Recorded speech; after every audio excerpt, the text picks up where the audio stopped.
ഒരു സഹാബി വന്നുകൊണ്ട് നബിയുടെ പിന്നാലെ കൂടിയിട്ട് ചോദിക്കുന്നു, ഞാൻ ആകെ ചൊല്ലുന്നതിന്റെ അങ്ങയുടെ മേലുള്ള സലാത്താക്കട്ടെയോ നബിയേ സല്ലല്ലാഹു അലൈഹി വസല്ലം. മറുപടി വരുന്നു, നിന്റെ ഇഷ്ടം പോലെ ചെയ്തുകൊള്ളുക.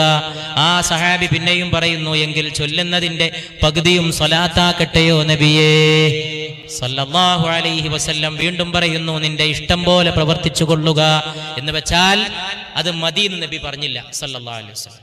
അത് മനസ്സിലാക്കിക്കൊണ്ട് ഈ സഹാബി മൂന്നാമത്തെ ചോദ്യത്തിൽ പൂർത്തീകരണത്തിനെന്ന പോലെ ചോദിച്ചു, എങ്കിൽ ഞാൻ ചൊല്ലുന്നത് മുഴുവൻ ഇന്ന് മുതൽ അങ്ങയുടെ മേലുള്ള സലാത്താക്കട്ടെയോ നബിയേ സല്ലല്ലാഹു അലൈഹി വസല്ലം. അതിന് മറുപടിയായിട്ട് അവിടുന്ന് മൊഴിഞ്ഞതാണ് മദീനയിലേക്കുള്ള പാത എന്ന പരിപാടിയുടെ സന്ദേശം. എങ്കിൽ അതുവരെ നീ ഇഷ്ടമുള്ളതുപോലെ ചെയ്തോ എന്ന് പറഞ്ഞ റസൂൽ സല്ലല്ലാഹു അലൈഹി വസല്ലം അപ്പൊ പറഞ്ഞു, എങ്കിൽ നീ ചൊല്ലുന്നത് മുഴുവൻ എൻ്റെ മേലുള്ള സലാത്താക്കാൻ നീ തീരുമാനിച്ചുവെങ്കിൽ എങ്കിൽ അള്ളാഹു നിന്റെ ദോഷങ്ങൾ പുറത്തു തരികയും നിന്റെ ഉദ്ദേശങ്ങൾ അവൻ വീട്ടിത്തരികയും ചെയ്യുമെന്ന് പരിശുദ്ധ മുഹമ്മദ് മുസ്തഫ സല്ലല്ലാഹു അലൈഹി വസല്ലം